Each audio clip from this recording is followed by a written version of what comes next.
Welcome to Speak of the Devils, the premier podcast for Sun Devil football. I'm Brad Denny with 3TV, and that's where Joe Healy's intro would normally be, but unfortunately, Joe is out of the lineup. He will be back next week, so to bring in the best ringer that we know possible, going to the bench, top six man, whatever metaphor you want to use, making appearance number 50. I think that's only the second person ever to reach such a prestigious milestone. Ralph Amsden, welcome back. I appreciate the introduction.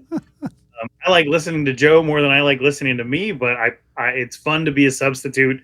And this is probably the most dedication I've ever shown to anything. Doing something 50 times, and I know you've done it like 500, but doing something 50 times for me is that's got to be a record. Yeah. Actually, I checked the spreadsheet that I've really kept meticulous records. This is actually 693rd release on the Speak of the Devil's feed, including like sit down series and the main show and everything. But 50, that's a hefty chunk you've been a part of. I don't even think I've reached 50 on any of my 3 ASU solo podcast projects. Well, definitely appreciate you staying with us over the course of the many years that Speak of the Devils has been around. And we got a lot to talk about. You were at ASU's exhibition loss to Duke just a couple days ago. We'll dive into that. And, of course, we will be looking ahead to ASU's road trip to Stillwater. Third straight year they're going to be facing off against Oklahoma State and preview a game that now appears a lot more winnable than perhaps, back in August and heading into this season. We're also going to be talking to a few of ASU players, and Xavion Alford, DeCarlos Brooks, and Jeff Clark to get their take on what transpired over the bye week, some of the lessons that they took away from the self-scout period, and get their thoughts against facing the Cowboys. But before we do all that, Ralph, let's dive into the news. First and foremost, the health of quarterback Sam Leavitt is on everybody's mind.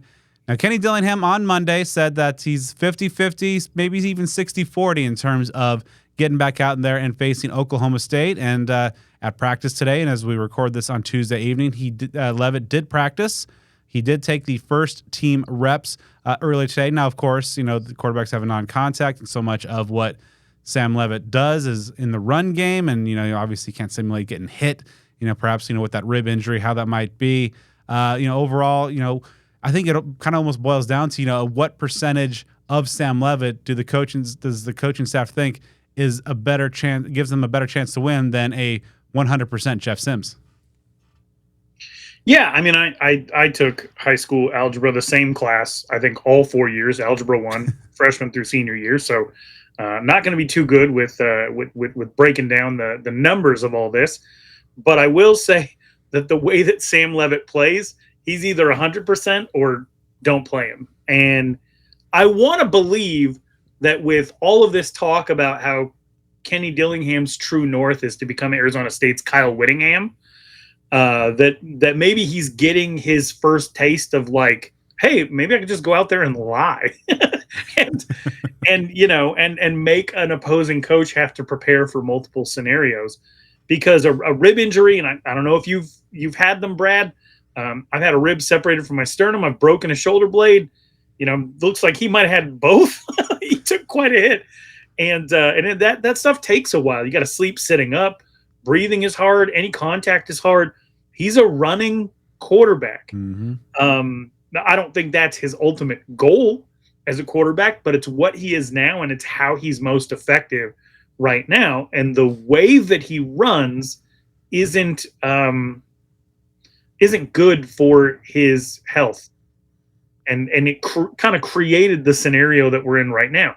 He can't go down and put his shoulder down against somebody from Oklahoma State. Now, given the worst tackling team in the Big 12, but he can't go out there and risk having this happen again. So my hope would be, if he's fully healthy, run him out there.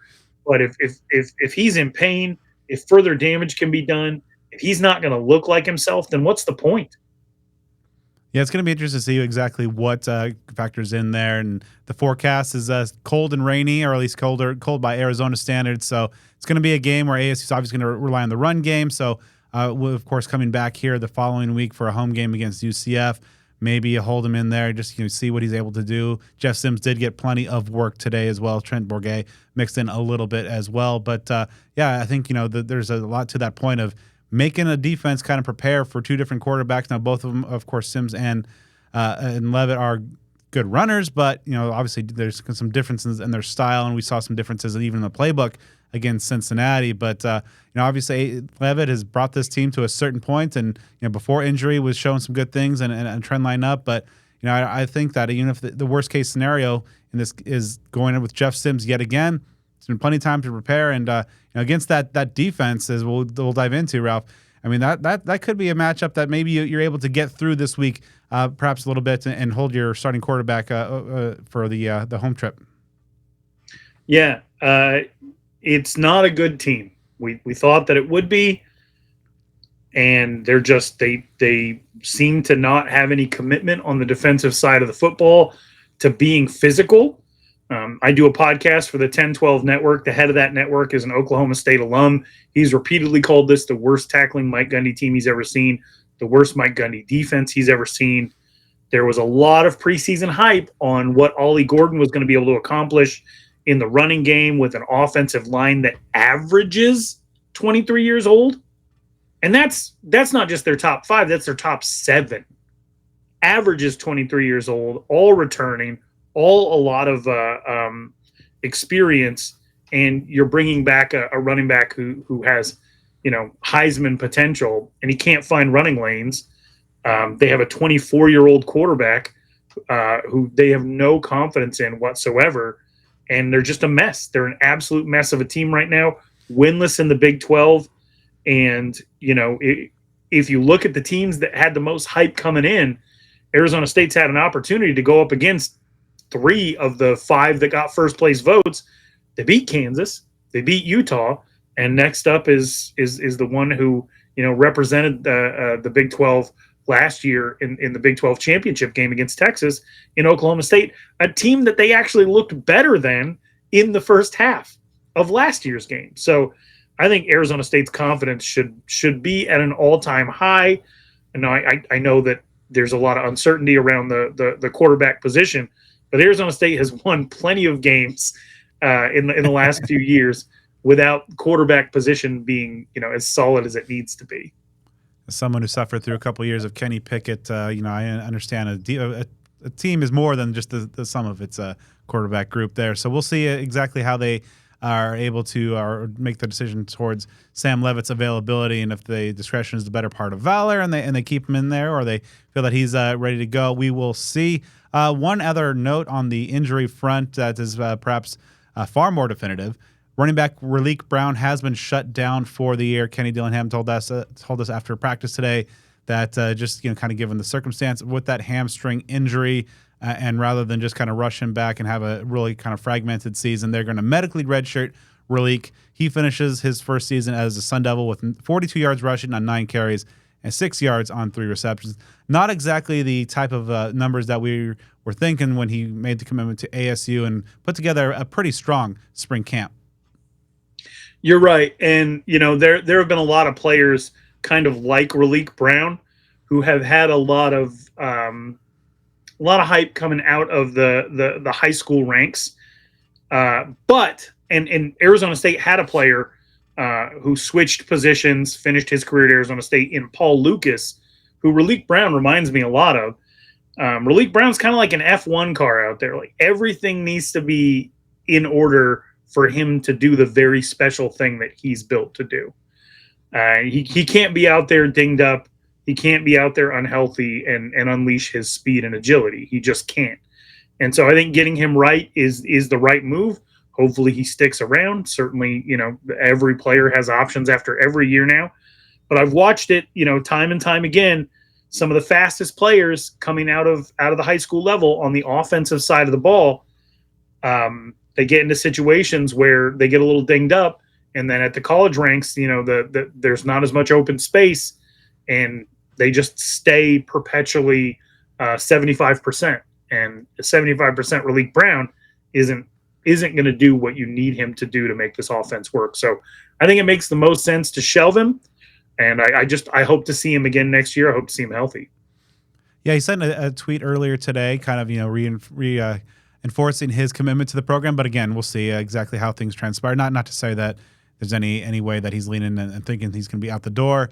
But yeah, it's just kind of interesting how the depth of this running back group we talked about a lot all offseason long, being 5-6 deep of quality guys, is really kind of gone back to what we've seen for the last several years of just the one bell cow back with Sean Iguana. And of course, these guys have all been very successful, but we're not seeing Kyson Brown seeing a huge chunk, DeCarlos Brooks not seeing a huge chunk, almost nothing from Alton McCaskill as he was working his way back from injury, and certainly very little from Raleek Brown, all due to injury. So thankfully for ASU, Scat has been able to carry that load because this depth just isn't shaking out the way we thought. Yeah, and I'm not gonna pat myself on the back, mostly because I'm not limber and I don't want to hurt myself in the manner that Sam Levitt was injured.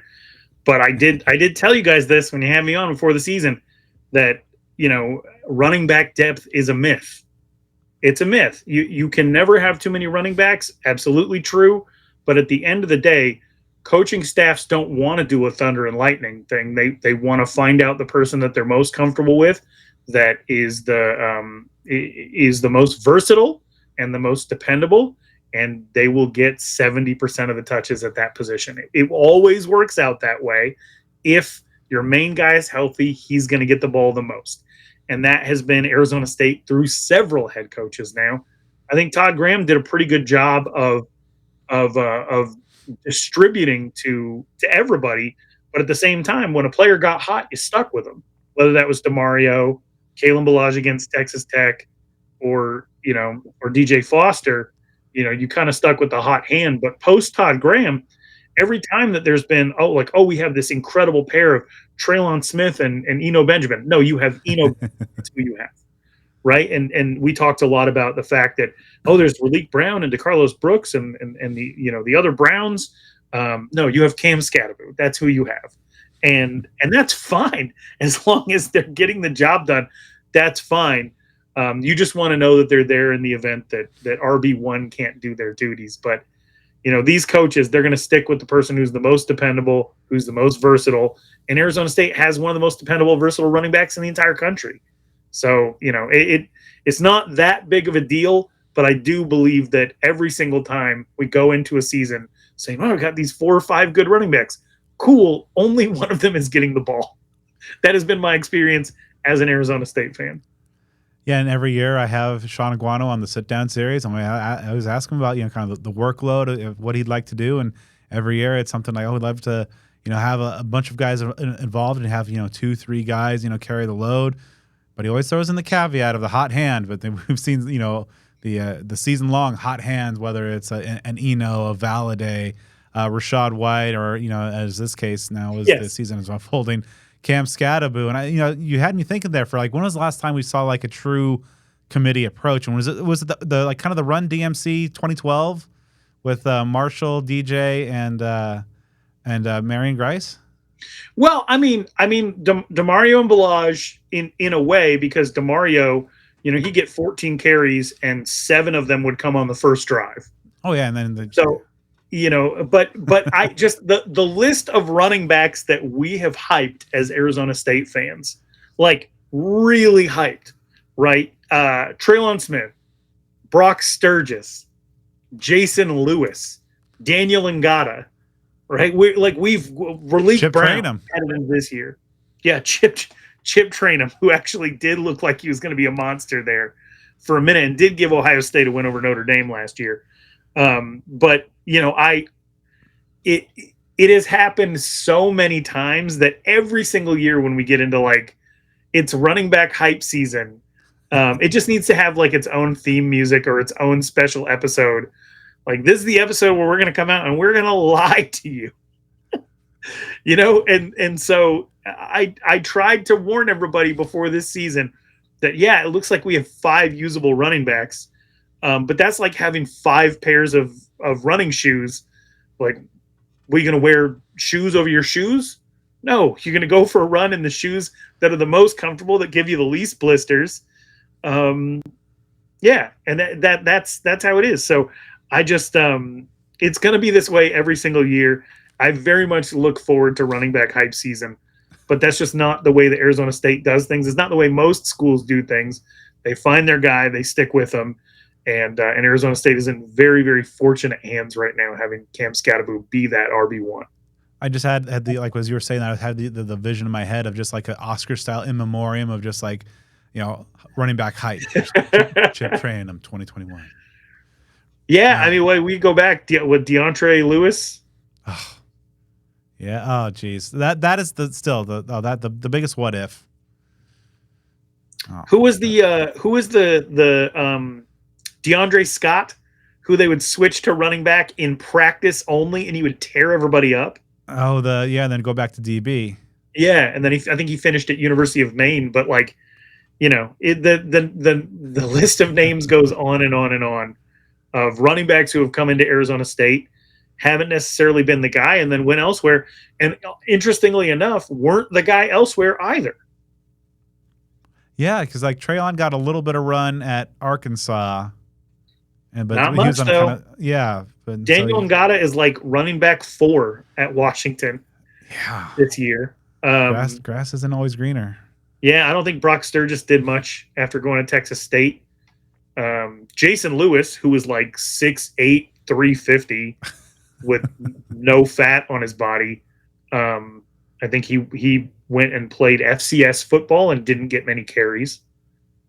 This is just the way it goes. Although we did see against Cincinnati, I think for the first time, a few sets that with two backs in the backfield, and that was one of the formation with DeCarlos kind of lead blocking for Kyson Brown on that initial 29-yard gain that kind of got that first drive going. So maybe we'll see some more, with maybe just because Kenny Dillingham's been talking a lot about just taking especially in the first half, easing the workload and taking some reps away from Cam Scatterbo to keep him more able to hit the second half in a fresh capacity. So maybe we'll see, but yeah, it always seems to, every year, he said, without fail, this kind of like circular cycle that we go on. Absolutely. And I love it. And we should keep doing it. All right. So as we kind of close out the news here, some recruiting news, local recruiting news. So it's kind of fortuitous that we have you on the show here. ASU did get a commitment in their 2025 class from a local prospect. Linebacker Tristan Bacon, great name, a two-star prospect per Rivals, 6'2", 225-pounder, also wrestles from Glendale, a guy that has some pretty intriguing athleticism. Yeah, he's from Raymond Kellis High School. This is one that kind of surprised me, and I love stuff like this. Whether it's Andre Johnson or this is the thing that Deion Sanders promised when he got to Colorado is, we're going to get kids that these evaluators haven't even seen yet. Of course, they've done none of that. But for Arizona State to go and get Tristan Bacon, who plays on both sides of the ball, it was kind of a fun surprise. He carries the ball for Kellis. That's a big running back to have to try to bring down. This year he's got 58 carries, averaging 11 yards a carry. He's got 12 touchdowns. Kellis plays in 5A, which is one level below the best schools in the state, and they play out in the West Valley, so the competition's not fantastic. There's not a lot of D1 guys that he's going up against, but he has been somebody who has been a contributor for this Kellis team for years, and this year they're actually contender in 5A to potentially make a run in the playoffs. On the defensive side of the ball, where I'm assuming Arizona State's going to use him, 26 solo tackles this year, 2 sacks. He's somebody who had a couple of interceptions as a freshman, was used more in the pass rush last year, had 5.5 sacks. So, he's versatile, he's big, he's strong, he's a true athlete. Ignore the 2-star rating. 2 stars is kind of what they slap on somebody that they really haven't seen much of yet. It's possible he gets reevaluated, but for people who are wondering what 2 stars means, the rating system, it kind of translates to this. 2-star is somebody they believe could play at a group of 5 level. 3-star is somebody that they believe could play as an upperclassman at a Power 4 level or could start or be all conference at a Group of 5 level. A 4-star is somebody they believe will eventually be an NFL player or a college all conference player, and a 5-star is a first round pick. So the rating system has nothing to do with college football. It's primarily an NFL projection when you're talking about the ratings at the highest end. A 5-star is a first round pick, a 4-star is an eventual NFL player in their minds. So these are far ahead projections, 3 to 5 years down the field. But when you get into 2-stars and 3-stars, if you don't have a proper evaluation yet and you commit to a major school, especially a Power 4 school like Arizona State, you're going to get the 2-star ranking and then you'll be reevaluated eventually. So the ranking doesn't necessarily mean anything yet. He's a good football player, a good athlete. I'm fascinated as to how he'll translate to the next level because it's going to be a massive step up in competition. But obviously Arizona State saw something there, and this will be fun. You know, I love when they go after the locals, and they have options. So for them to take this commitment means that they believe that they're ahead of the curve and that they got away with one here. And I'm looking forward to evaluating his tape more as the season goes on and as the stakes go up for Kellis High School, because 2 weeks from now they're going to get their playoff seeding in 5A, and that's when he'll probably see some of the best competition he's seen in his entire high school career. We'll get a little bit better of a gauge of how he looks against some better competition. Definitely, and so ASU's linebacker recruiting, I think, is one area that's been pretty good so far, and obviously the talent that they've been able to bring in and kind of reshape that group this season. So it seems like they, especially even some of the younger guys, like Xavion Thunderbird, Martell Hughes, have been kind of working their way up and making their mark, special teams so far early this year. So we'll see and definitely track what Mr. Bacon's able to do here in the. Close out his prep career and heading forward. His signing day is coming up, I believe, first week of December. Some good news on the recruiting front. Ralph, not some really bad news. I mean, there's really no other way to put it. ASU went to your neck of the woods for an exhibition game. We should again say this didn't count officially, but the nation at large saw what happened as ASU lost to Duke 103-47. You were there. And you got to take it all in. Before we maybe get to what happened on the court and some of your impressions, what was the atmosphere like? Just obviously it's one of the most hallowed grounds of college hoops. What was your experience? Seeing a game at Duke.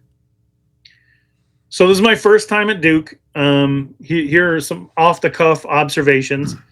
It's out in the trees. It's in the woods. It's fall, so if you're into seasons, that is nice, I guess. They have more than two? They do have more than 2 seasons, and all the trees are orange and red and leaves blowing on the highway. Fall gives me anxiety. It's like everything is dying at the exact same time, and there's no way to stop it, and it's going to get cold. But my wife loves it, so it was a lovely drive. And you went out there. And I learned a couple of things about Duke that actually made me a little bit nervous, and I want to explain this. So I've always been told that Cameron Indoor Stadium is small. They always say smaller than you think. Okay, so I buy 2 tickets, and I tell my wife, hey, just so you know, we're in the nosebleeds. We're in the second deck, okay? We go to our seats. I am 30 feet from the court. What's the capacity there? 9,000. And There's no way. There's absolutely no way. It looks like Brophy Prep. It is not. When I say like it is small inside, not smaller than you think, it is tiny. It's like a college house party that you thought was going to be a kickback in a house that could, in a 1,500 square foot house that could probably comfortably fit a dozen people, and you show up and there's 300 people, 10 kegs, and a band. That's Cameron Indoor. That place is a madhouse. And behind one basket, they have students who are made to stand the entire time. Every single time a student sat down, they had another student leader tell them to get back up. That was very funny. And then the entire opposite sideline of the benches is all standing. We were near where the football team was, just above the overhang where the players come in and out. Behind the other basket is the band and the cheerleaders. And then behind the bench is a cushioned high school gym bench seating. And then they have the upper bowl, which is really only about 20 feet off the ground and maybe only gets to about 60 feet off the ground. And everybody's packed in like sardines, and it's loud and it's crazy. And I was not prepared for how small it is in there. And I remember thinking like, oh, I hope we can see all the action. And again, 30 feet from the court, 25 feet from Coach K the entire game. And it wasn't insane in there. It wasn't insane because it was for charity, and it wasn't, at no point was it ever close. However, when the band is playing and when the students were cheering, it would be hard to be an opposing fan and be there. It just would, because it's, especially if you're losing, at that point, it's just migraine inducing. It's just overstimulation, an insane amount of noise in a really compact space.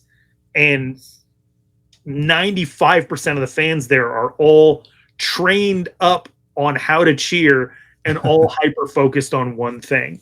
And so being an opposing fan there, I don't even think would be fun.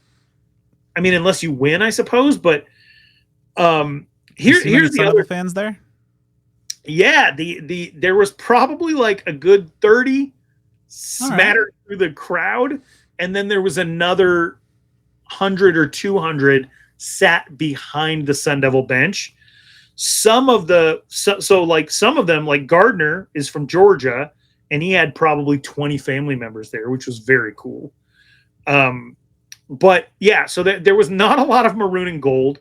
It was sold out, but not all the seats were taken, because I think some people are just happy to donate to charity and then not use their seats.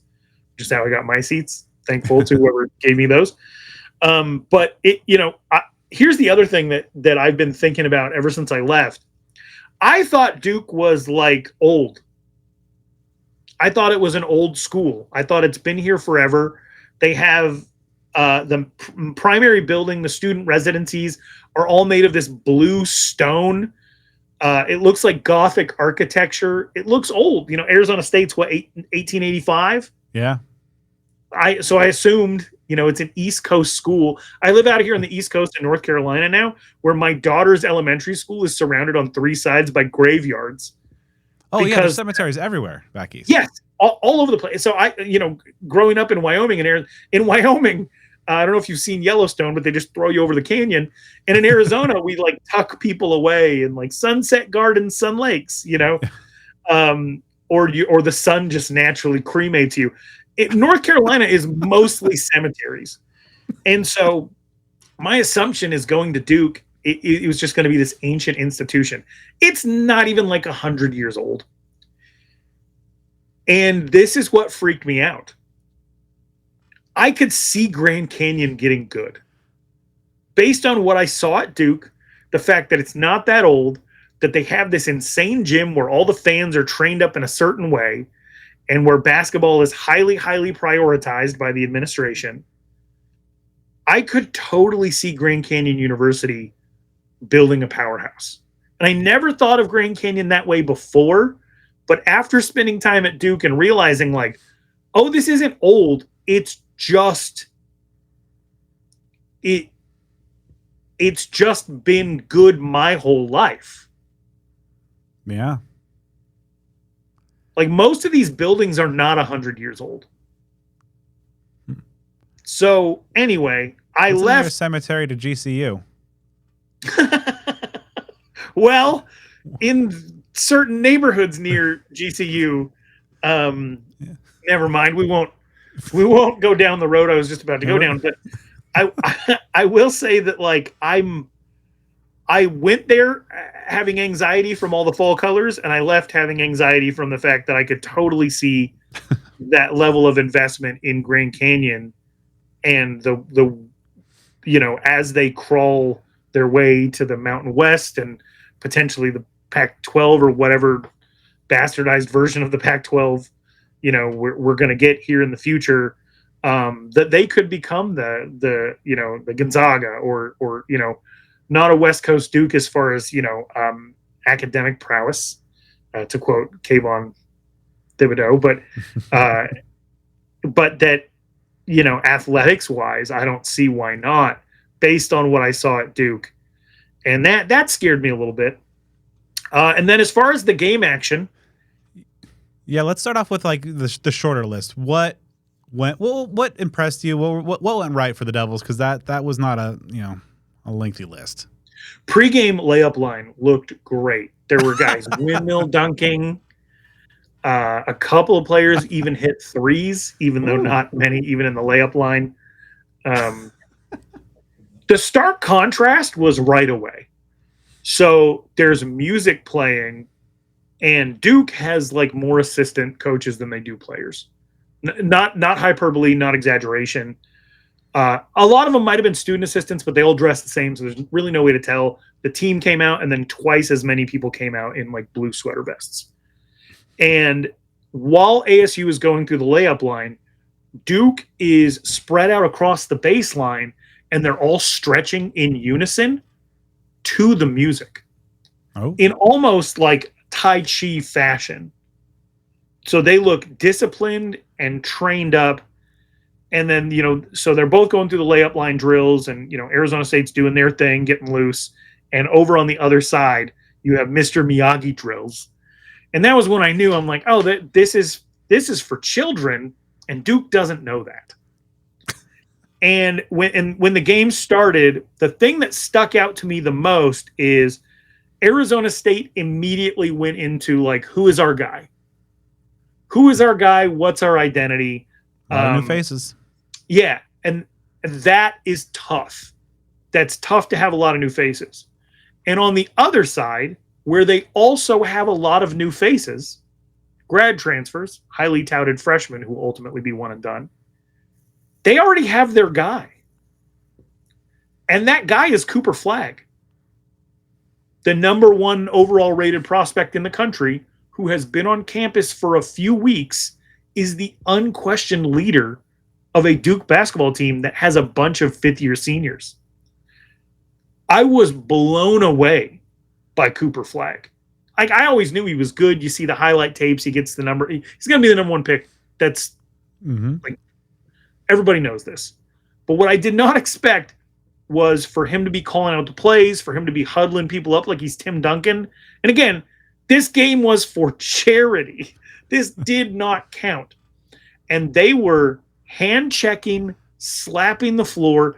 With 3 minutes left in the first half, Cooper Flagg was drenched from head to toe in sweat. They were going all out, and they never stopped. They never stopped.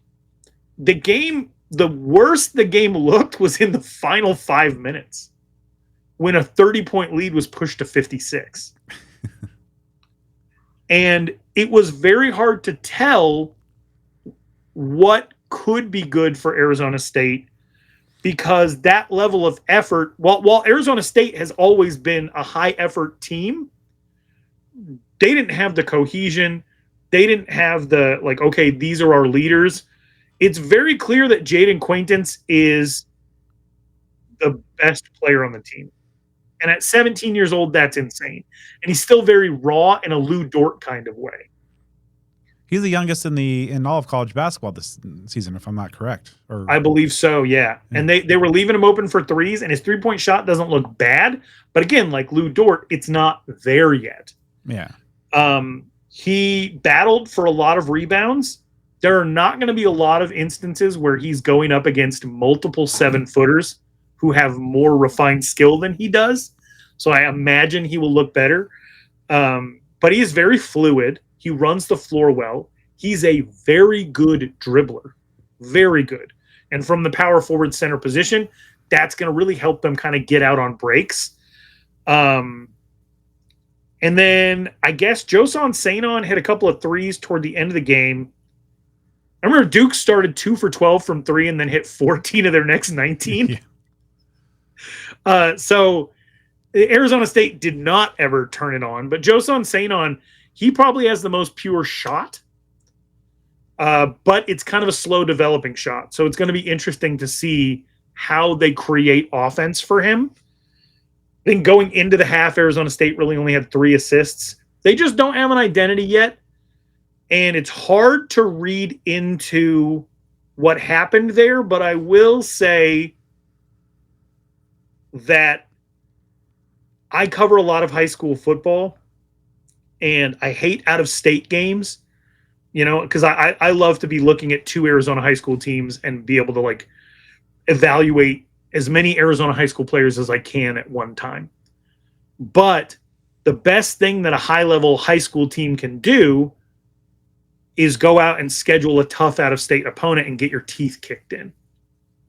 Because then you're going to come home and you're never going to see anything more insane than what you just saw. And it's going to expose every single flaw you have.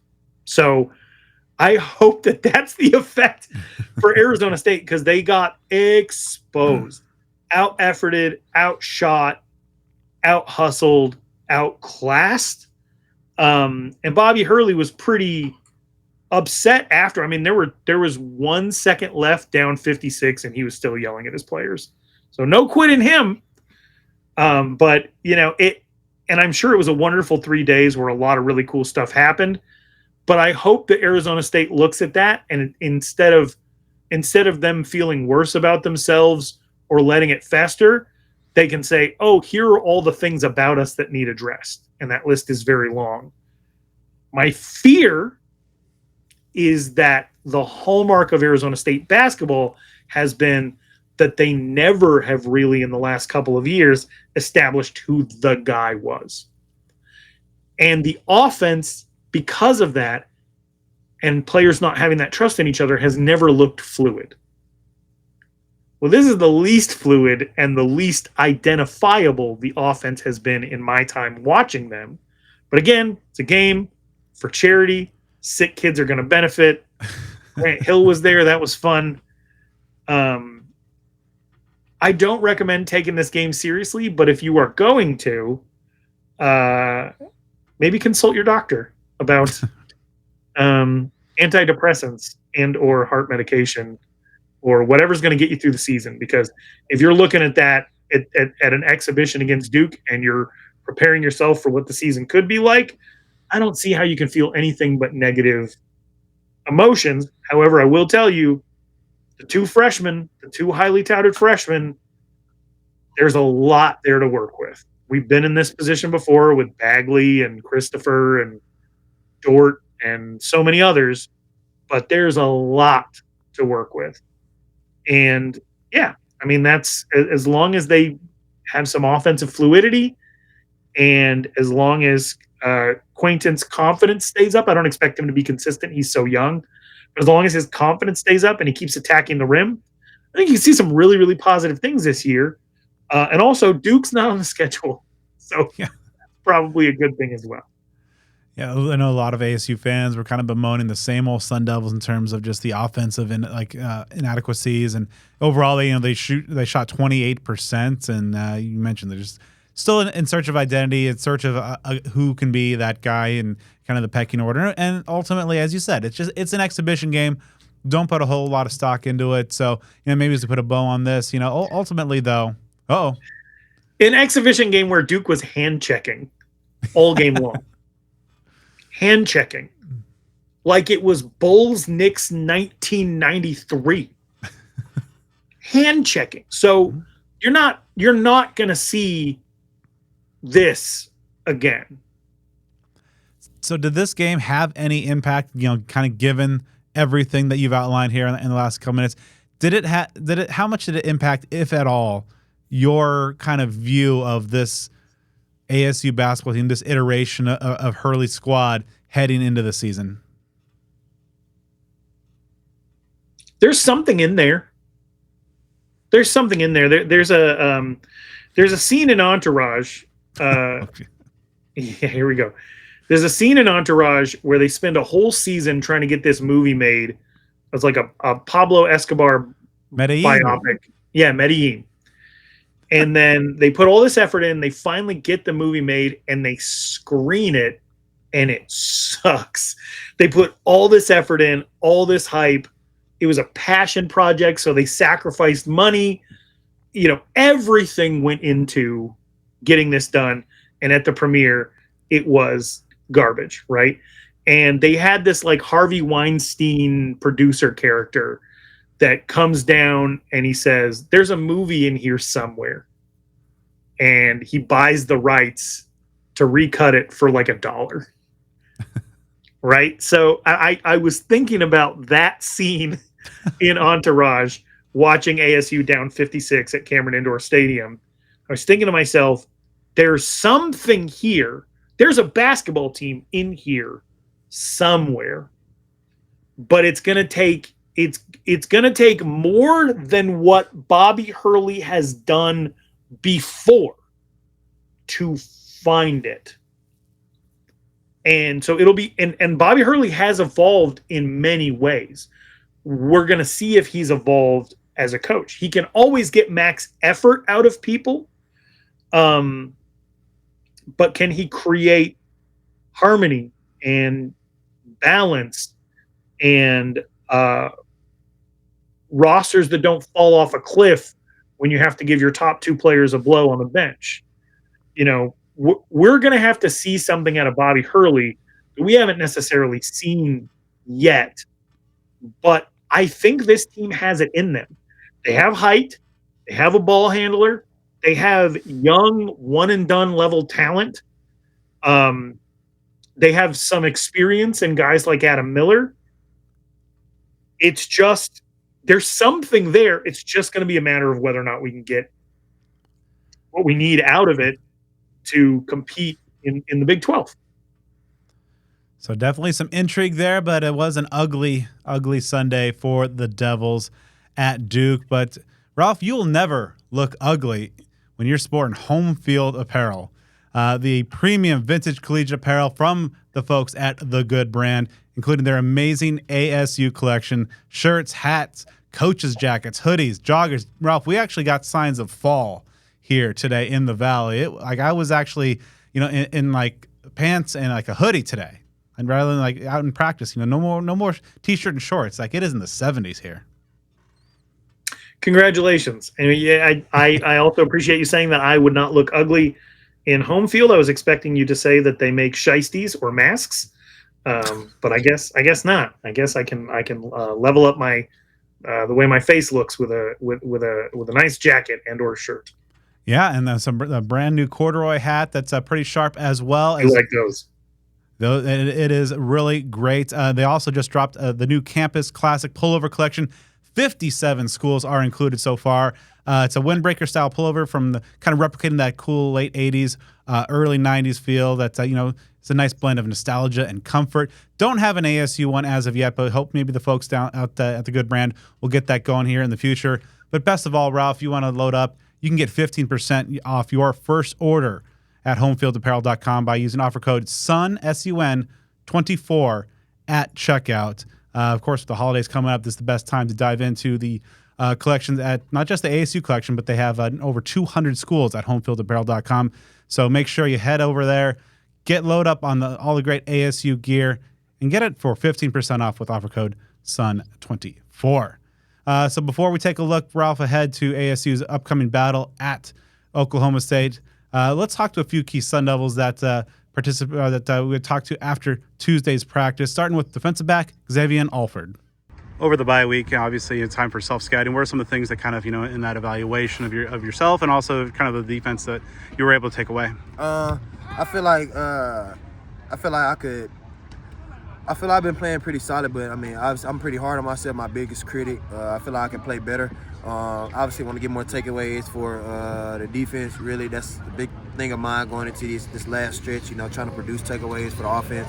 And just trying to be consistent, trying to get better each and every game. I feel like I've been doing that, but obviously you can keep getting better. As a defense, we've been playing better communication-wise, just responding well. I feel like as a team we could still work towards that, like offense, defense, special teams, just on responding better. Some games we responded better than others. Some games we continue to fight back, came up short. But ultimately, it's just the process. We're working on it every day. So the bye week was good for us. Just get back healthy, get our minds refreshed to go finish out the rest of the season.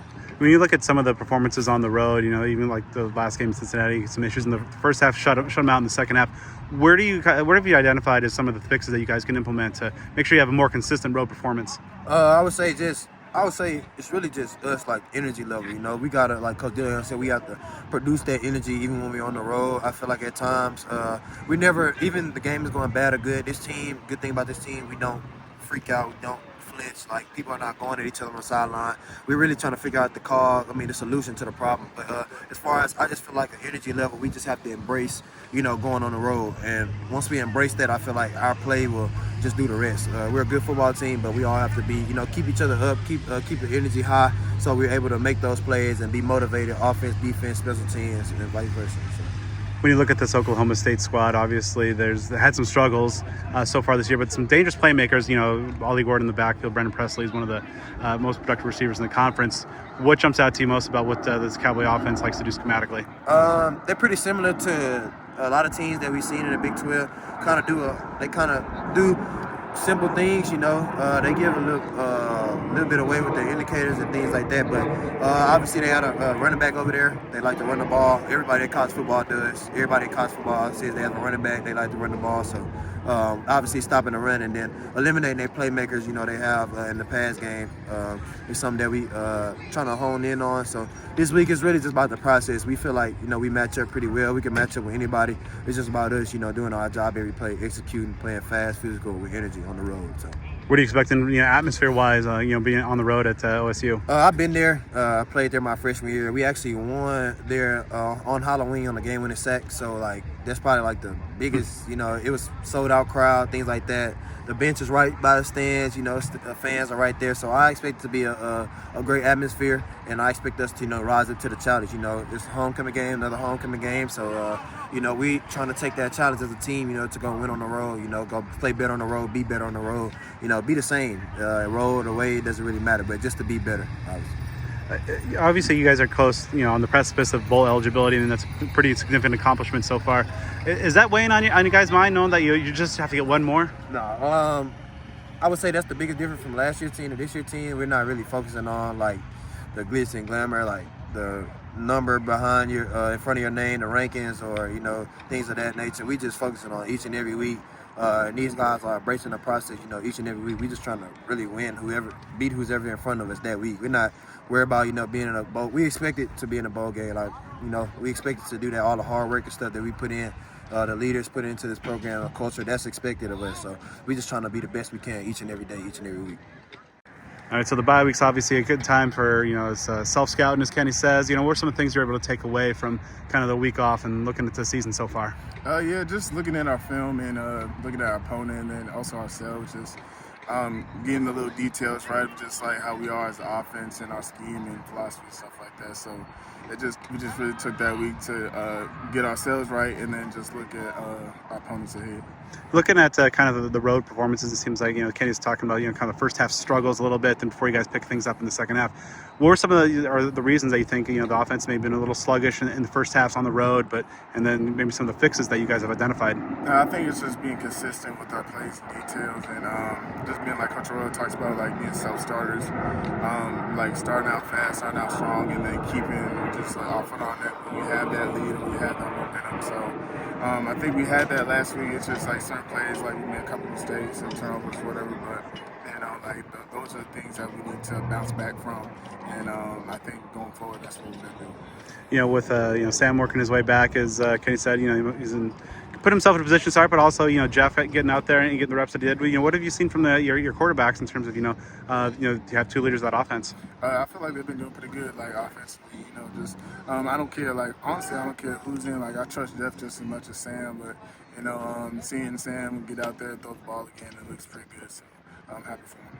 Going on the road and facing an Oklahoma State team that's obviously struggling a little bit this season, but still some formidable pieces on that defense. What jumps out to you about what you've seen from this Cowboy defense? They have a pretty good defensive line. We scouted that out, and and just like they play aggressive when they need to be, and they're not just got roll over. That's what everybody's been talking about, coaches and staff and people. That's what we just seen on film. So we start out, we play the game that I know we could play.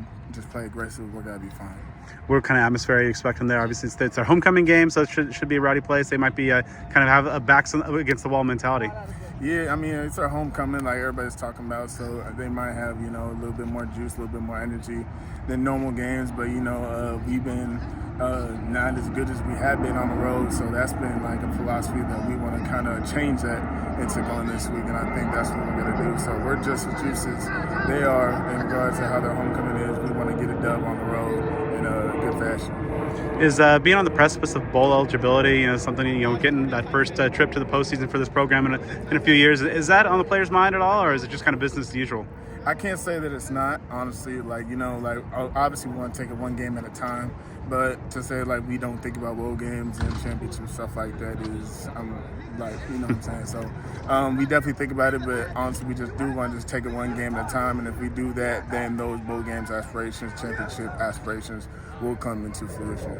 All right, coming off the bye, it's a good time to self-scout, as Kenny likes to say. What were some of the things that, kind of in the evaluation of, the defensive line play that really popped out to you? Well, basically, we just got to keep doing what we're doing. Last week we took a loss, so we're working harder this week to bounce back and just continue on our win streak. The goal every week is to go 1-0 every week, so we just got to come out, play hard, and if we play hard and just continue what we've been doing the majority of the season, we're going to win every game. So. It's been kind of almost a trend in terms of just the defense maybe having some issues in the first half, but then coming out strong second half. Obviously, evidenced by the shutout in the second half against Cincinnati. What do you think some of the reasons behind that? Kind of that second half surge and maybe some of those slow starts that you can. We just wanted it more the second half. We got to be more consistent. So we just got to come out first half the way we did second half. Come out, play our game, come out our hips, run our feet, shoot our hands, and on pass we got to pass rush. We got to do a better job pass rushing. So. As long as we just come out and just play hard and just play our game like how we've been doing the majority of the season, I just think we'll be good. I don't think we need to make too many more changes or tweak too many more things. We just need to fix the small things and just keep working hard, and we'll be good. We'll be all right. When you look at your own play, how would you evaluate the first 7 games? The first 7 games I've just been all right. I feel like I can be way better. I need to be more consistent. I need to with me having these 2 surgeries during the season, I just need to keep my win. I need to make sure I'm in shape all season, so I got to work extra. I got to work harder than a lot of people. So I just got to get it together and rise up so I can meet the level of play that my teammates expect me to meet. So when you're looking ahead to Oklahoma State, this is a team that has one of the best running backs in the country, but has some issues up front. What are things that kind of jump out to you about the Cowboys? They play hard. They do a lot of different things, I will say that. So they have a lot of different formations. They do a lot of different funky things. Of course, we got to take account for one of their best players on their offense. But we just don't look at him. We don't feel like that one person can just beat us. So as long as we just come out and we play hard and we play our game, we'll stop them easy. So when you look over the course of this season, working with Coach Reynolds and overseeing that defensive line, what are some of the things that really jump out to you? And learning from him and Coach Amy. Yeah, Coach Reynolds is a great coach. I've been through a lot of coaches in my college career, and I'm still learning from him. So Coach Reynolds is a great coach. I think what really sticks out with him is his patience and how he's able to work with us guys, and because he does have a lot of freshmen and a lot of young guys in the group, and he's a very patient guy, and I feel like he'll individually work with you. He makes a lot of time for us to if you want to meet with him one-on-one, he makes a lot of time for us. He's always available for us, and I just appreciate that from him. But he will take time to develop us, and we've been working more on our pass rush and just beating the man in front of us, winning all one-on-ones, whether it's run or pass. What are some of the keys you think for getting a more consistent performance on the road? Kenny mentioned sometimes the team in the first half will hit a kind of a lull. What do you think are the keys? That you guys have? Preparation. I just think we just need to prepare right, and we got to lock in. If we lock in and prepare right, we'll be fine. It's just something that we're capable of doing. We just got to put our full effort into it. Returning to the program now to give us an inside look at Oklahoma State is Jeff Johnson, publisher of OStateIllustrated.com. Thank you so much, Jeff. How are you today? Doing well. Thanks for having me on. All right, so let's kind of start with a macro view of Oklahoma State. Obviously, coming into the season with a lot of expectations. Season just hasn't played out in that regard. What's gone wrong so far? It's more a question of what hasn't gone wrong. I think you look at preseason expectations. You've got a team that made a Big 12 championship game appearance last year. Definitely weren't the best team in the Big 12. I think that was pretty clearly Texas, but best of the rest for sure.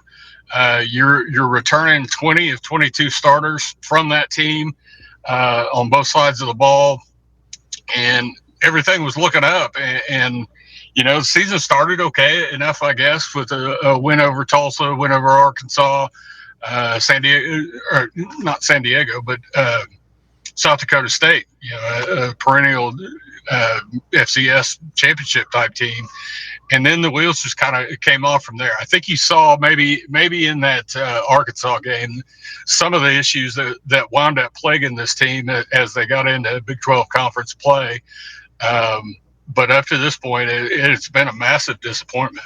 I don't think anybody saw, 0 for 5 start to the Big 12 coming for this team, but that's what they've got. That's where you're at this point. At this point, is there any kind of heat on Mike Gundy's seat? Oh, I think a little bit. Not in terms of job security. Is there a question he's fired after this year? With Gundy, it's going to be more an issue of he's got an automatic 5-year rollover. So unless one side or the other says at the end of the year we're taking that out of play, his contract automatically renews for another year, which gives him a 5-year deal kind of perpetually. There's some angst there, that it was actually taken off for a period of time. You got new administration and a new athletic director and president of the university. They put it back in force 2 years ago. So that's there. That's probably the first sign that the pressure's really ratcheted up for Mike Gundy is we come to a January 1st and they say, okay, we are taking that deal off and basically put him on a 4-year deal that each year going forward becomes one less and one less. Interestingly, his argument when he asked for that deal and obviously ultimately got it was how big of an impact it has on recruiting. That he can talk to guys and say, look, I'm here the whole time you're going to be here, which was a big deal. I think that has changed dramatically with NIL and the transfer portal. You're seeing so much turnover. You're seeing guys who commit to a school, plan to go to that school, but are immediately looking for other opportunities to up their status. So I think that argument's gone pretty well away for Mike Gundy as far as why he needs that to be successful in recruiting. The flip side of that is you can argue, well, you've got that and haven't had a lot of success in recruiting, despite having a lot of success on the field in the years leading up to this year. So just talking about the on-field product, starting at quarterback, Alan Bowman, a veteran 7-year guy so far. An up-and-down season, to say the least, couple of benchings in there, but looks like he'll be getting the nod against ASU. What have you seen from Bowman so far this season? You have seen, if you just look at his numbers, they don't look terrible. I mean, they really don't. Yardage is pretty good. A lot of completions. Completion percentage is not great, but just by the numbers, you'd say, well, other than having too many interceptions, it looks like he hasn't played bad. The fact of the matter is, things we saw show up somewhat last year that looked much improved to start the year this year, has to do with basically not wanting to get hit. I really don't know a better way to say what we're seeing, but you see a guy who throws off his back foot, doesn't step into throws. We all know pretty much what the result of not setting your feet, not stepping into throws is. Tend to sail balls, tend to underthrow balls. Seeing that a lot. Mike Gundy's harped on it all season long of this is what we need Alan Bowman to do for us to have success is step into his throws and step up into the pocket. He's had pretty good protection all year, but had a tendency early on. It's kind of gotten better maybe over the last 2 games, but rather than step up and benefit from that protection and into the pocket, it tends to flush. And a lot of those plays wind up with a throwaway ball to the sidelines, just throwing it out of bounds. And that's not a recipe for success. I will say, he was benched for the BYU game. Garrett Rangel, a second or third year sophomore, took over the reins, gave OSU a spark, and then immediately went down in the first half right at the end after a 50-yard run, broke his collarbone. He's out for the year. Oklahoma State's other backup, Zane Flores, out of Nebraska, is pretty highly rated recruit, had a foot injury that nagged him all year, and he finally had surgery. So Alan Bowman's the guy. If you're an Oklahoma State fan, you could wish there was somebody else, but right now there really isn't any other option. And honestly, you're hoping from game to game he doesn't get hurt at some point, because there you're down to a true freshman or a walk-on as your options there. Where I was going with that, though, so he was kind of forced back into that BYU game. He played well enough to win that game. I think the offense in general, Bowman himself, played well enough to win the Baylor game. Obviously, you lose both of those games, so you say, well, okay, what happened? Well, there's issues with the defense, and that really showed up these past two games. Of course, last year, Ollie Gordon set the world on fire on the way to the Doak Walker Award. This year, the numbers are solid, but obviously not to that level that we saw in 2023. Perhaps some issues in the offensive line in terms of the run blocking versus the success they've had in pass pro. What overall has kind of maybe led to the downturn of Ollie Gordon, who still seems like a very dangerous player? Definitely, you mentioned offensive line issues. That's been the case for Oklahoma State for years, before really the series with Arizona State started, back when it was a non-conference game. Prior to that, offensive line issues have been a constant for years with this Oklahoma State team. Kind of shorted up in the second half of last season, blocked pretty well. They changed some blocking schemes. Inexplicably to me, went away from what they did last year that had success, but they haven't run blocked well. Beyond that, teams got educated last year. They look at what Ollie Gordon did and came into this year and said, we're not letting number 0 beat us. And any given game, you're seeing defenses put an extra guy and a half, sometimes 2 guys in the box, and basically saying, you may beat us, but it's not going to be running the ball with number 0. And I think Rangel, I mentioned him getting the start the first half of the BYU game, adding that quarterback run game into the mix really helped. That looked like the Ollie Gordon we saw last year in the first half of the BYU game. But of course, the guy goes down, and now that quarterback run threat is not there. Interestingly, Mike Gundy has said since, we're going to have to use Alan Bowman in the quarterback run game. Just if nothing else, to put that out there as something else to think about. The guy is not fast. He is not a running quarterback, but has been effective from time to time, carrying the football. So it'll be interesting to see. Didn't see a whole lot of that quarterback run game last weekend against Baylor, but it's there, I guess. So talking about that offensive line, of course, a familiar name to ASU fans in there in Stillwater, and Isaiah Glass. How's he played so far this year? He's played pretty well. Kind of got forced into the mix. He was in the rotation from the get-go. Oklahoma State came into the season with 8-9 guys that they felt could play. Glass was definitely in that group. Wasn't necessarily a starter. Injury to tackle Dalton Cooper kind of forced that issue. He's been in there for a couple of games and really has played pretty well.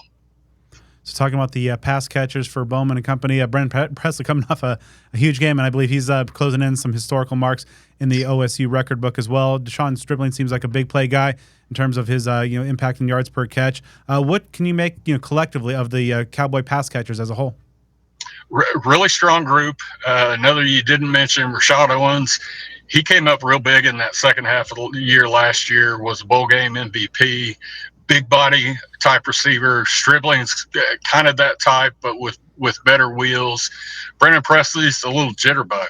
He's the guy you look at and say, how does he not get killed week in, week out in Power 4 football? He's 5'8", maybe 185 pounds. I think that's what they've got him listed at. I don't know that he's actually that big. He takes a lot of hits, and gets up, bounces up, and makes plays. Mike Gundy yesterday in his weekly press conference went on and on about what type of player that guy is, and just point blank said he should be an All-American. This year. Show me 2 or 3 other guys in the country that do more for their team than Brennan Presley does.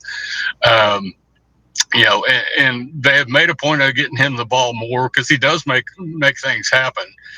You mentioned closing in. He probably won't get it this weekend. I think he's maybe 15 receptions out from breaking the all-time Oklahoma State career receptions mark. And when you look through the groups, wide receivers that have come through Oklahoma State, starting with Justin Blackman, who's been honored for a College Football Hall of Fame this weekend, James Washington, Tylan Wallace, Des Bryant, Hartley Dykes, et cetera, to have a guy come away and be the career leader in that group is pretty impressive.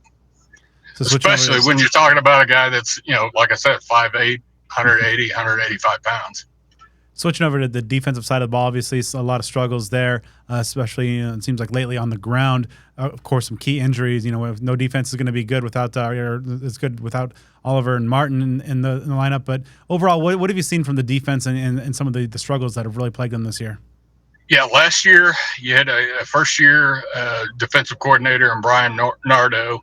On top of that, he was a typical Mike Gundy hire. No Division I, no Power 4, especially experience for the guy. Last year's defense was kind of okay. They tended to play pretty well, but they were going to have some busts week in, week out. Just busts in coverage, busts in responsibilities. Unfortunately for Oklahoma State, that's kind of stuck around this year. Maybe not as bad, not as frequent on the bust end of it. But then on top of it, they haven't tackled well all year long, and it's gotten worse the last 2 games. I said earlier, BYU and the Baylor game, the offense played well enough to win those games. Well, the defense didn't, and most of that came down to you can't tackle somebody at the end of the game to make a play. In the BYU game, that's to win the game. You make 2 stops on 2 different plays where guys had opportunities to make a play, make a stop, and you don't, and you lose that game. The Baylor game, you have the opportunity to make a stop. You're trailing by 4. You probably get the ball back with around 4 minutes left. Offense has played at least decent in that game. You've got a chance to win that, and you can't make a stop there either. So tackling, and then where really kind of showed up for the first time this last weekend, in the game at Baylor, is starting to see guys defensively not giving a lot of effort. There were cases where Baylor broke some big runs, and you'd see a guy kind of jogging alongside the play and look at it and go, he theoretically, at least, if he's putting some effort forth, could make a stop and turn that from a 50-yard gain into 25. Well, that's quite a bit better. And yesterday, Mike Gundy kind of called out his defense on those 2 things. We have to tackle better, and we can't tolerate guys not giving effort. If you're giving effort and bad plays happen, that's one thing. But big play happens and you're jogging or not taking care of your responsibility, there's issues there. So I'm going to put you in the shoes of ASU offensive coordinator Marcus Royal. What kind of game plan are you drawing up to attack this Cowboy defense? At this point, I think you run the football. Scatterbo, Gundy pointed out as he was talking about the tackling issues. We're about to see a guy this weekend that if you don't tackle well, he's going to make you pay for it all day long. So run the football. There are matchups to be taken advantage of in the secondary for Oklahoma State. I think you look to have some big plays in the passing game, and just kind of do what you do, really. And last one for you. Everybody knows guys like Ollie Gordon, especially, and some other big names. But who are some X factor guys? Maybe some under the radar type Cowboy players. Maybe one from each side of the ball that you think could be X factors in determining Saturday's outcome. I'm going to go stick with the running back position. Guy that looked like he was going to redshirt up until the BYU game. We hadn't seen anything out of him, but has helped Gordon by spelling him a little bit, but also giving a true change of pace. You hear that term in the NFL more often, but Rodney Fields, a true freshman out of Dell City, Oklahoma, he's another guy. He's no bigger than Brendan Presley, but he's one of those guys, you put the ball in his hands, he makes some things happen. And that factor, he's a different type of running back than Ollie Gordon is. They are at times putting them both in the backfield at the same time. Has opened up the run game a little bit. So I'd go with Fields on the offensive side of the ball. Defensively, Justin Wright is a linebacker. He has missed most of the season. He was a transfer out of Tulsa 2 years ago, had back-to-back pretty serious injuries. Has kind of made his way back into the mix at linebacker the last 2 weeks. Guys are like that, are playing their way into shape. So he hadn't really been himself. But with Nick Martin out, that's been a huge impact to the Oklahoma State defense. And Justin Wright's a guy that can fill those shoes. He's not Nick Martin, but he is a top end linebacker. And if he plays well, that can help shore up some of the issues that have been there. All right, Ralph, let's talk Sun Devils Cowboys Part 3. This time as conference foes. ASU's second trip in 3 years to Stillwater. Probably one of the most disappointing teams, maybe the most disappointing team in the country, a team that entered with conference title aspirations with in the top 25, but still, as of right now, still looking for their first Big 12 win after going through the non-con undefeated. They dropped 5 straight. What's your just overall take on because we've seen this with Kansas, with Utah, with U of A, just kind of, a lot of these preseason Big 12 teams have just absolutely fallen flat.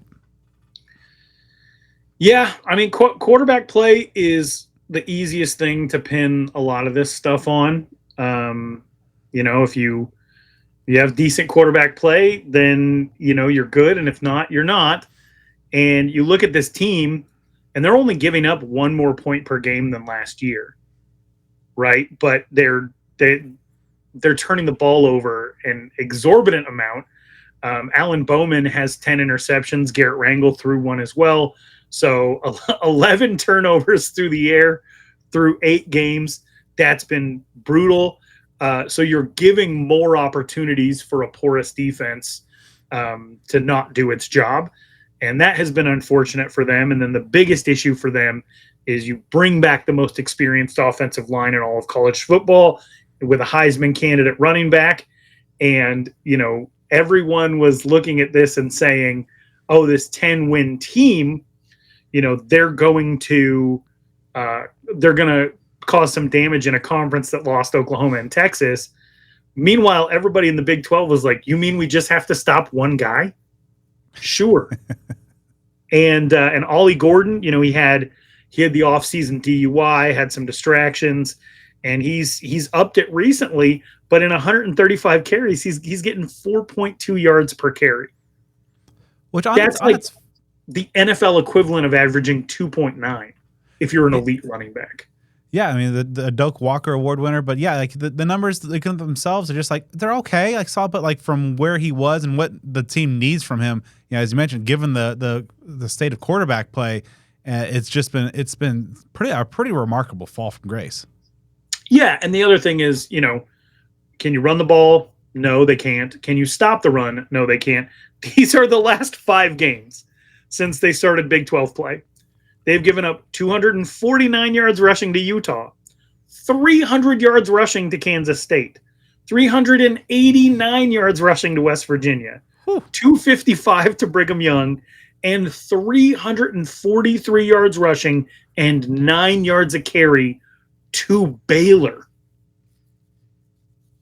And Baylor fans didn't even want to win that game because it means 1 more week of Dave Aranda.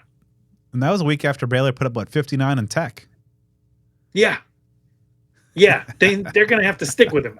So they're just the most porous run defense, the most horrifically undisciplined tacklers.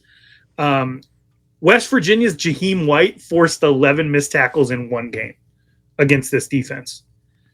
BYU on the final play of the game, a game that Oklahoma State should have won, Darius Lassiter forced 3 missed tackles on the game-winning touchdown.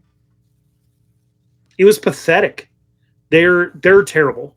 They're a terrible team outside of Isaiah Glass. Shout out to Isaiah Glass. I know a lot of ASU fans don't like him, but I'm still a fan. Yeah, and as our Oklahoma State insider Jeff Johnson was talking about, Isaiah's been put into some duty, given some of the issues that they've had on the offensive line, and perform fairly admirably. But let's start on the offensive side of the ball for the Cowboys. On that line, they've been pretty good in pass pro, just 7 sacks club, but really kind of struggling with that run game, and just starting the quarterback. The Alan Bowman, the 7th-year man, has been benched twice, but now he's thrust back into duty because Rangel broke his collarbone against BYU on a great 50-yard run, I believe, is when he was tackled and broke that there. This Bowman's a guy we've seen a lot. And, when ASU played them a season ago, they're in the midst of that weird 3 quarterback, still trying to figure out what the hell they're going to do back there. What's your overall take on what the Sun Devil defense should do against Alan Bowman?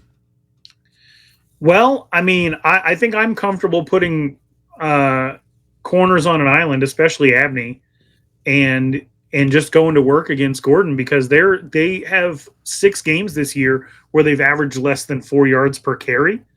They have 3 games this year where they've averaged less than 2.5 yards per carry, and 1 game this year against West Virginia where they averaged 1.7 yards per carry. So, I think you got to look at what West Virginia did defensively and say, we could give that a shot. Because even in that West Virginia game, putting it on Bowman's shoulders, and I think this is why he ultimately got benched, 14 of 24 for 191 yards and 2 touchdowns. That's okay. Like Arizona State, based on the quarterback production that it's gotten the last few years, you'd look at that and be like, hey, we'll take it, right? But when you combine that with only 36 yards rushing, that's a pathetic game. Pathetic game. So, I would say look at what has worked. They got blown out by Kansas State, who runs a defense not too dissimilar from the defense that Arizona State runs. And they were not able to run the ball against Utah. They were not able to run the ball against Baylor. These are all defenses that I would consider to be even talent-wise and coaching-wise with where Arizona State has been this year. So I have very big expectations, even though it's a road game, of what Arizona State's going to be able to do defensively. I don't think that all of the sudden you're going to see an Ollie Gordon break 2, 3, 4 explosive plays. Now, if they stick with it over time, certainly something could happen. But Ollie Gordon he's not dynamic enough. He's not as big as Taj Boyd. I do think that Arizona State has the ability to overwhelm them. What my wonder is if Arizona State is going to look at those numbers that you just pointed out, only 7 sacks, and say, I think we can do this without being hyper aggressive. And I think it actually behooves Arizona State to go out there and get after the quarterback if they can, because that's going to be what creates turnovers. And it's also not a team I'm afraid of if they get up early, because I don't think they have the ability to pile on or to open up offensively. And hopefully I don't end up eating those words, because this is a team that they're playing for the 2nd year in a row. So if Alan Bowman, knows anybody, it's this defense. Schematically, certainly a lot of the players are different. But I don't know. I feel really, really good about what Arizona State's going to be able to do defensively. My big worry is what can Arizona State do on offense when the quarterback is in question. Can you just feed Cam Scattaboo the way that the last 5 Big 12 opponents have just pounded the rock over and over and over again? And if it's that simple, then that's great. That buys Sam Levitt another week. Yeah, I think, just the template's there. Just load the box, stop Ollie Gordon, put the game on Bowman. They do have some dynamic passing targets as well. Brennan Presley's making his way up to be, the leading pass catcher in program history. He's coming off, I believe, a 15-catch game, 56 catches for 563 yards, 6 scores so far this season. DeJon Stribling, I believe, is a one-time Wazoo Coug. He's kind of their big play man, 18 yards per catch there. But overall, I mean, it just, if you're able to stop Gordon, and Bowman's not going to be a quarterback you have to worry about making plays with his legs like a Garrett Rangel. So ASU again, I think defensively, as you said, the game plan should be pretty clear. Yeah, and you bring up Presley, and that's probably the guy you're going to have to put Abney on, and have him follow him around the field and just live with the results. Brennan Presley has more receptions than all of Arizona State's wide receivers combined. And that's, Arizona State does not have a game this season where their wide receivers have double-digit catches. Last year, everyone considered that to be the worst it could ever get as far as Arizona State's quarterback-receiver connection. Well, Arizona State is on pace for 40 less wide receiver receptions in 2024 than they had in 2023. So the more you can do to cover up those warts against a team that, completing passes is just an added bonus as to what the holes in their defense are, the better. But it has been very discouraging to watch Arizona State not be able to get the ball to their wide receivers. I don't expect this to be the first game where that changes, unless we're going to see a shift in Marcus Arroyo's offensive play calling strategy where they give receivers the opportunity to do something behind the line of scrimmage. Give us a little Noel Mazzoni bubble and screen action. But I don't see that happening. I don't see them abandoning what they do well. And, but I think I'm such a big fan of Keith Abney and the work that he's done this year. I think if you put him on Presley and you focus on Ollie Gordon, I don't see this Oklahoma State team scoring more than 21 points. You just have to beat that. All right, so let's switch over to the defensive side of the ball. Ralph, pop quiz. How many teams in the FBS are giving up more than Oklahoma State's 6.05 yards per carry? One? None. Not a one. Dead last in the country. Doesn't get much better when you include all offensive plays. 131st in yards per play, 6.94. Not good. So, and they've given up 38 points 38 points in each of the last 3 games. This is a defense that came in under Brian Nardo a couple of years, or last year, trying to run a 3-3-5. They had doing a lot more 4-man. There's a lot, and I mean, when you're losing 2 All-American caliber linebackers and Nick Martin and Colin Oliver, that's going to hurt your defense no matter what. But as you mentioned, the tackling issues have been ghastly for this defense, and they're just not been able to get any kind of consistency on that side of the ball. You are correct, and you can see why Derek Mason rage quit after his short time in Stillwater. I asked my co-host George Reister a question this week in planning for our College Football Apostles podcast. If you had T. Boone Pickens money and you were the primary donor for Oklahoma State, I know you won 10 games last year, but it was still giving up almost 29 points a game. Do you move on? And he said yes. You move on from Gundy. And that's fascinating because, I think a lot of people thought that the move from Texas and the move from Oklahoma opened the door for Oklahoma State. And, they lost 18 players to the portal, a lot of them starters, going into the 2023 season. And I think the 10 wins shocked a lot of people, but they did not look good. They just found ways to win. And I think that really upped Mike Gundy's stock. And going into this season, I was like, I'm never going to bet against Mike Gundy ever again. And this weekend, I think I will be.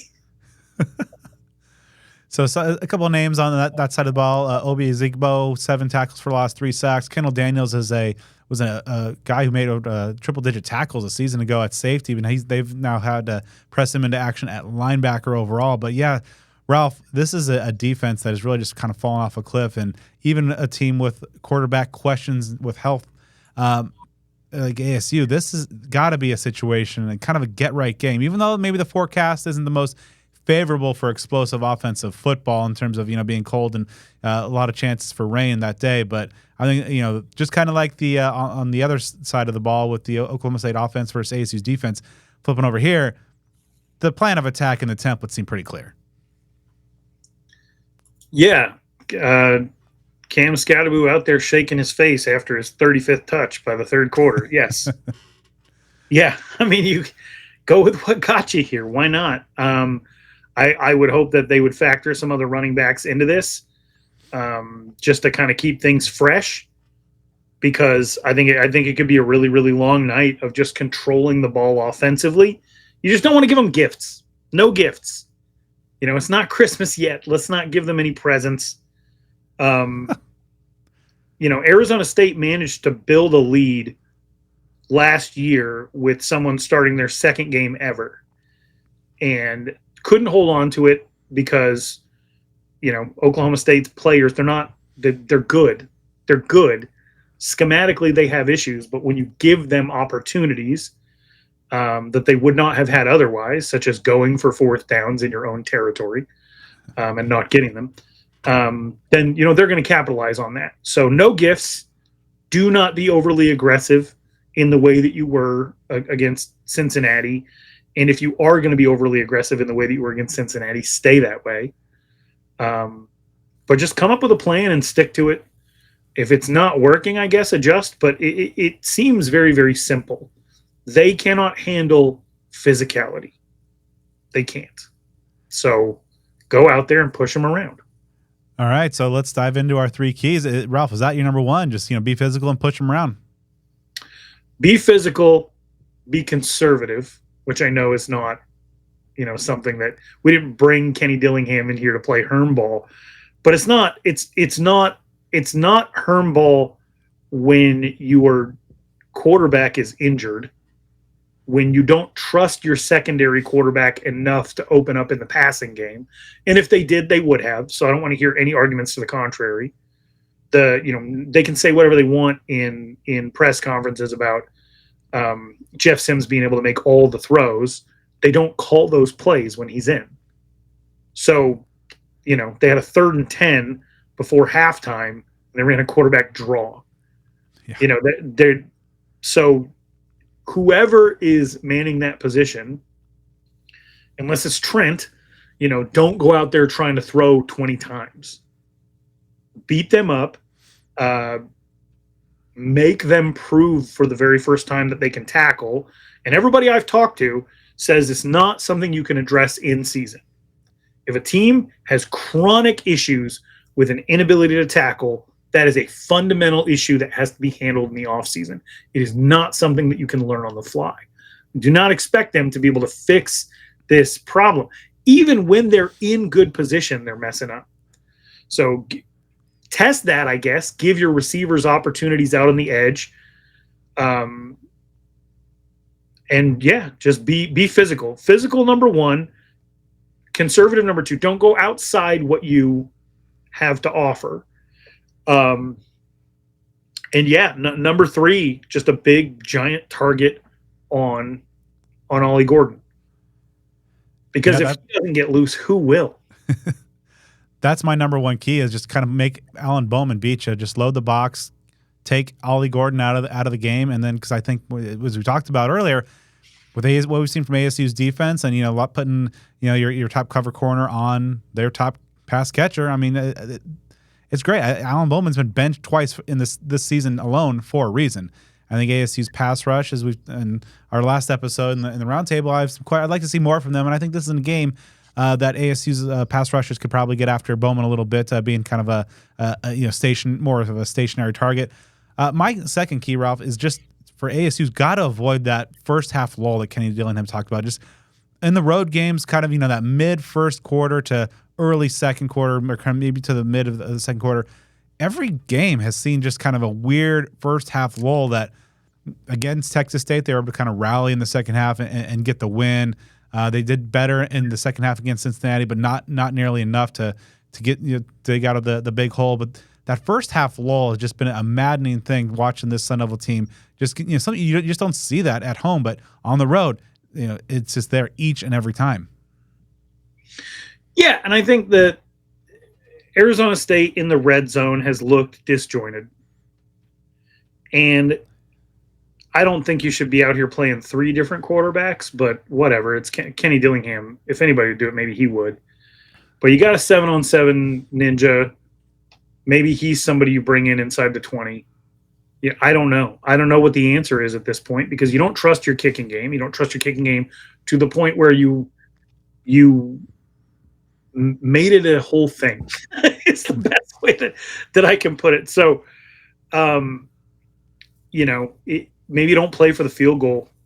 Just, once you get into the red zone, it's, unless you're within 35 yards, it's 4-down territory. Which I guess that would be what, the 18-yard line? Yeah, 17, 18. Yeah, so unless you're down inside the 20, don't kick, right? Just keep pushing. Yeah, I don't know. It's just that part of it has been frustrating. You see what it looks like when a team doesn't trust itself. When they figure it out and they have a couple of successful drives where they get down into the 15, they run 3 plays and score. Then they'll know what works. They'll have a little bit more confidence. But that when you're in close quarters, it's a lot harder to, send somebody to the edge is really the best thing you can do. And even when they try to do that, and Cam Scadaboo's touchdown 2 weeks ago against Cincinnati, he was, I think, at the 12-yard line with 2 defenders on him that he had to shake loose before he knocked someone out going over the goal line. It was very improbable, like shades of N'Keal Harry of, you think you have a man trapped and you don't. That shouldn't have happened that way. He should have been down 12 yards from the goal line. It was only a good play call because one person made it a good play call. So, we're just going to need some execution in order to get the confidence level up of some of the players on the team. I tell you what, I'd love to see Jake Smith touchdown. Been waiting for that all year. Yeah. Giving him an opportunity on an end around or something like that. Just something to mix it up. But I don't see any reason to go out there and try to become all of a sudden a team that makes it rain in the passing game. And I know they want that to be part of their identity. I know it's important to them, but you don't have it. Don't force it. But yeah, it's been there. Some of the things have been discouraging, but at the same time, getting yourself in a position to fail is a step forward. It really is.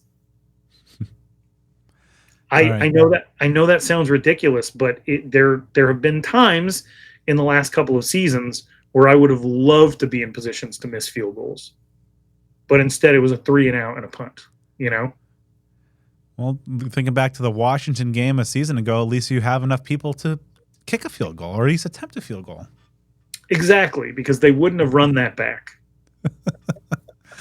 My third key is kind of something we talked about a little bit earlier, just, with the passing game and getting more people involved that aren't named Jordan Tyson. Love to see him continue to get a lot of action, but just get Jake Smith, feed him. Xavier Guillory should be back in action. He was starting to show some signs of maybe, being a more productive part and more consistent part of this passing game. Melquan Stovall has been MIA. Unfortunately, he's had some good camps, but just not been able to parlay that into game day success there. So we'll see exactly how that plays out. But now, as we close things out, Ralph, I'm going to put you on the record here. How do you see Saturday playing out, and what's your final score prediction? I'm going to go 34-17. I'm going to say Arizona State doubles up Oklahoma State. I think this is going to be – there's going to be weeping and gnashing of teeth in Stillwater. I hesitate because Arizona State on the road just doesn't – football or basketball doesn't seem to have the same juice. And my hope is after a bye week that there wouldn't be any kind of lull. So I'm kind of going against Arizona State recent history or not so recent history going all the way back to Dirk Cutter in California. But to say that this is a very, very bad Oklahoma State defense, and if you can't win 34-17, back to the drawing board. So I think Arizona State doubles up Oklahoma State in Stillwater. That is my prediction. Ooh, bold. All right. I think this is going to be a close game throughout, just because until I see tangible evidence that ASU is able to kind of put those road issues, those kind of same road issues of them just kind of having those sluggish first half where they make some mistakes that they just don't make at home. I think it's going to be a back and forth affair, but ultimately, as we talked about, this is not a good Cowboy defense, and I think ASU's success on the ground with Cam Scadaboo and company, either quarterback, whoever it is, whether it's Levitt or Sims, I think is going to have being able to contribute as well. And ultimately, I think ASU is going to have to not worry about kicking any field goals, just touchdowns in a 28-21 Sun Devil win. Ralph, I think that's a show, number 50 for you. How'd it go? I feel like I've finally figured it out. I'm ready for 51 now. If only the audience knew how much unrecorded, or actually recorded and unrecorded content is not ever going to see the light of day. Over the years, would you estimate that it's like equal? At least, if not greater. I will say this, and it did. I'm sensitive, and I have feelings, just like many of you that are listening. If living through the Herm era didn't grind them into dust, but hard times create hard men and women. I will say this: the last full show I did with you guys,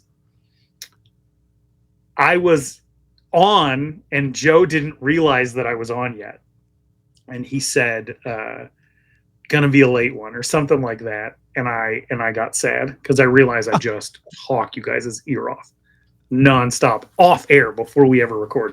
So I tried to be more brief that night, and then I think we ended up staying after for another 30 minutes after the whole thing went on. So I love talking Sun Devil sports with you guys. I just love talking to you guys. You have the most awesome chemistry. You've been around this long for a reason. The people that listen to you, they do it for a reason. And I know I said this last time, but I have to keep reiterating. It has not been a fun few years outside of listening to this show. Like this thing remained the same. And the community that you've cultivated, and like, people don't realize how good you are of a storyteller, and you don't even get to do that because of how much this takes up. But I always look forward to, on average, once a year, you drop a big story. And it's always my favorite thing to read, and it's always my favorite show to listen to. And so to be part of it 50 times over 9 years, 10 seasons, has been very, very cool. And yeah, so thank you. And thank you for letting me waste your time off air, and go Devils. Well, that's very much too generous. Thank you so much, Ralph. But yeah, so we'll get you to triple digits. Join Hode in the triple digit club. We gave him a little trophy, so we'll send you something when the big day comes. And one of those stories is in the works, I will say. I'd like to thank our sponsors: Devil's Digest, Burrito Express, Spaghetti Shack, Sun Devil Family Charities, the Jones Auto Group, of course, HomefieldApparel.com, and our guests, Xavion Alford, DeCarlos Brooks, Jeff Clark, and Jeff Johnson of O State Illustrated.com. Ralph, how can people keep up with the many great things that you're doing on a weekly basis? They can go back and listen to this show a second time. Yeah, I mean, you don't need anything else. But I do a show called College Football Apostles with George Reister, played in the NFL, played tight end at Oregon. And we do a lot of really cool stuff over at his YouTube channel, Unafraid Show. And then a solo show called The Forecast, where I talk to myself. And so if you want to hear some of these same things, but me arguing with me, we'll have an episode out later this week. And we do Sun Devil Spaces on X or Twitter or whatever you feel comfortable calling it, every Wednesday night at 8 p.m. Arizona time. I'm very much looking forward to this being the last week where that means 11 p.m. my time. It will That's be true. 10 p.m. for the rest of the season, and I'm very excited about that. All right. So make sure you're following everything Ralph does, because your life will be immensely enriched as a result. You can also follow the show on social media on Twitter at SOTD Podcast, on Instagram at Speak of the Devils, subscribe on YouTube, follow on Facebook, give me a follow at BDenny20 on all things social. Follow Joe at Joe Healy42. Also give us a 5-star review on the podcast platform of your choice. And Joe and I will be back next week to review what happened in Stillwater and look ahead to a return at home face UCF.